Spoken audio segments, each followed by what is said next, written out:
I'm gonna go, I wanna go, I gotta go। এখানে গানা, ওয়ানা এবং গাটা এই শব্দগুলো হচ্ছে ইনফর্মাল রিডাকশনস। এই শব্দগুলো আমরা আমাদের স্পোকেন ইংলিশে ডেইলি ইউজ করে থাকি। In this video, I'm gonna teach you how to use these common English reductions correctly. So, let's get started. গানা শব্দটি গোয়িং টু এর সংক্ষিপ্ত রূপ, অর্থাৎ আমরা সিম্পল ফিউচার টেন্সের বাক্যে গোয়িং টু এর পরিবর্তে গানা শব্দটি ব্যবহার করে থাকি। এখানে একটা জিনিস খেয়াল রাখতে হবে, সেটা হচ্ছে গানা এর আগে বি ভার্ব এবং পরে মেইন ভার্বের বেস ফর্ম বসাতে হবে। গোয়িং টু বা গানা দ্বারা বর্তমান বা নিকট ভবিষ্যতে কোনো কাজ করতে বা হতে যাচ্ছে বোঝায়। ধরুন কোনো একটি কাজ যেটি সম্পন্ন হয়নি কিন্তু বর্তমানে সম্পন্ন হতে যাচ্ছে কিংবা অল্প কিছুক্ষণের মধ্যেই সেটি সম্পন্ন হবে বোঝাতে আমরা গোয়িং টু বা গানা শব্দটি ব্যবহার করে থাকি। For example, I am going to say something about myself becomes I am going to say something about myself.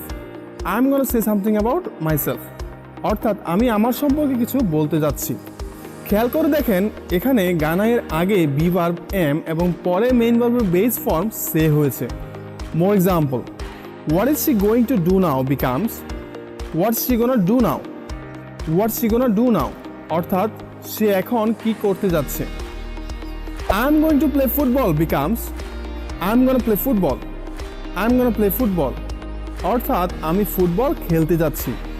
I am going to go to the movies becomes I am gonna go to the movies. I am gonna go to the movies অর্থাৎ আমি cinema দেখতে যাচ্ছি। Goat শব্দটি got to এবং have got two এর সংক্ষিপ্ত রূপ। এর দ্বারা অব্লিগেশনস বা বাধ্যবাধকতা বোঝায়, অর্থাৎ কোনো কাজ বাধ্যতামূলকভাবে করতে হবে, এড়িয়ে যাওয়ার সুযোগ নেই এমন বোঝাতে আমরা গট টু এবং হ্যাভ গট টু ইউজ করি।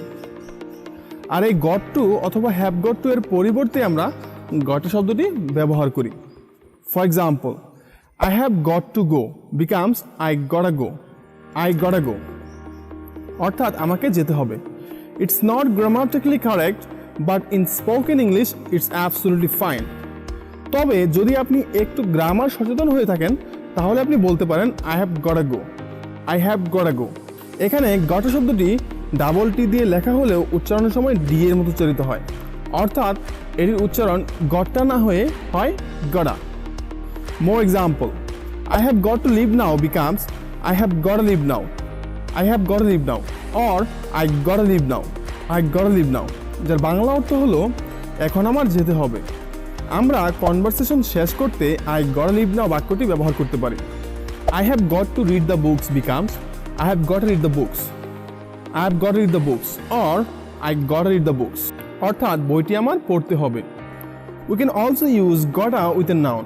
For example, I got a new car becomes I got a new car. I got a new car. I got a meeting later on today becomes I got a meeting later on today. I got a meeting later on today.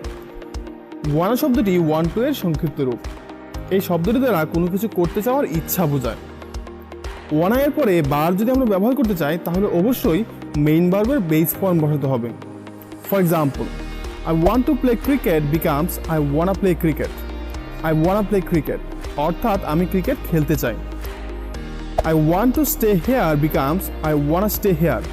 I wanna stay here অর্থাৎ আমি এখানে থাকতে চাই।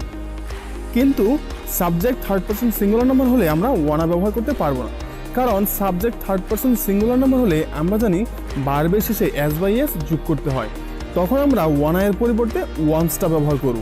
For example, he wants to buy a book or she wants to buy a book. Moral ভার্বের ব্যবহার জানতে বাম পাশের ভিডিও, ইউজ টু এবং বি ইউজ টু এর মধ্যে পার্থক্য জানতে ডান পাশের ভিডিও এবং আমার চ্যানেলটি সাবস্ক্রাইব করতে চ্যানেল আইকনের উপর ক্লিক করুন।